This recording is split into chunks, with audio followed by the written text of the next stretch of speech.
अस्सलाम वालेकुम। एक दफ़ा फिर खुश आमदीद अयाज़ की बातों में जी।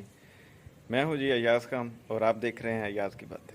आज का व्लॉग, आज की वीडियो कुछ इस तरह जी। जा रहे हैं हेडबलो की तरफ मछली खाने, चलें जी।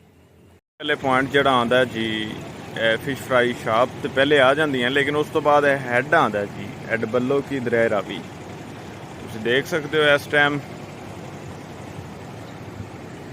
पानी काफ़ी ज़्यादा है, ना थोड़ा पानी भी नहीं है दरिया का।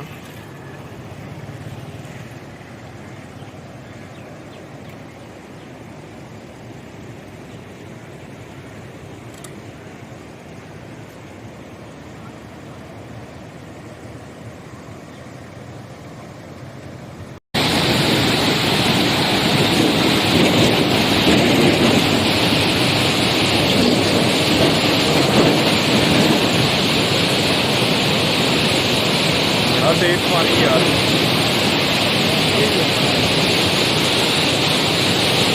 पानी की आवाज़ तुम सुन सकते हो।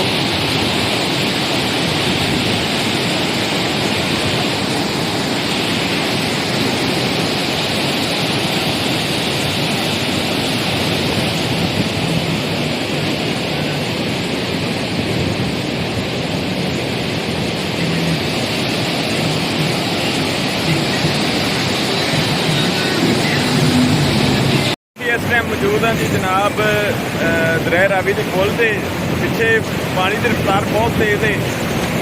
तो हूँ जो अगला काम है वो ये कि जनाब फिश फ्राई शॉप से चलते हैं। तुम देख सकते हो मेरे पीछे हेडबलो की दरिया रावी जनाब पुल है। पुल के नाल थले पुल दर शरीशो ने पानी बहुत तेज़ है।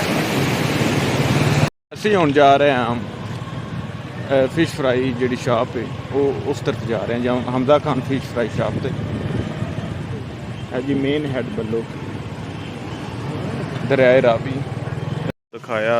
दरिया रावी हेडबलो की मेन पोल दिखाई, ये वो हर चीज़। उस तो बाद जी आ गया Hamza Khan fish fry shop से आ गया।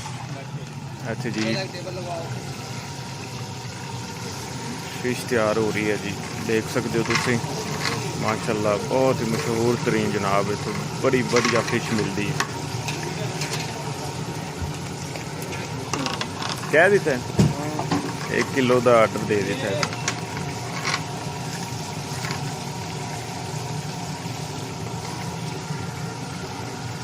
इस तरह की फिश तैयार करते हैं माशाल्लाह, बहुत मज़ेदार ते लजीज होता है काम। तो पहले ए वाली फिश जी जनाब इनू मसाला मसूला लगा के रखा उन्हें, उत्थे फ्राई हो रही है। इतने मसाला लगे, जो ज़्यादा रश हो तो सारिया जड़ियाँ ना चूल्हे वो ही ता देंगे ने।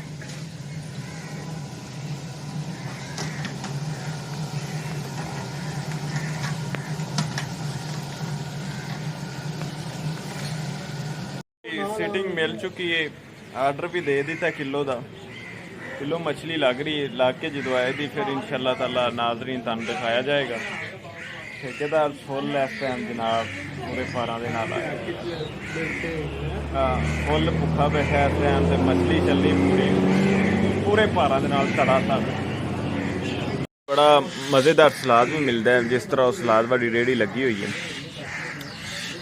छोटी प्लेट 50 रुपए तो वड्डी प्लेट जनाब 100 रुपए की। असी मंगवाई जी छोटी प्लेट, नाल नमक भी दिता उन्होंने। जिन्नी देर मच्छी नहीं आती उन्नी देर सलाद खाने।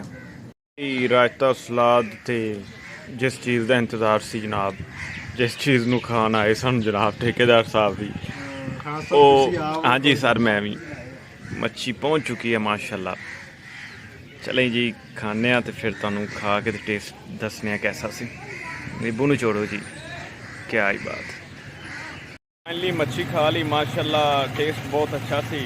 जिस तरह के ना एक नाम ही काफ़ी जमदा फिश फ्राई शॉप। जो भी कोई भी दोस्त है बाब इतने आवे हेडबलो की दरिया रावी से हमजा खान फिश फ्राई तो जनाब मछली ट्राई करे, स्पैशली सर्दियों के जनाब। इस वीडियो को लाइक करो, शेयर करो तो चैनल सब्सक्राइब करो जी। Thank you Allah.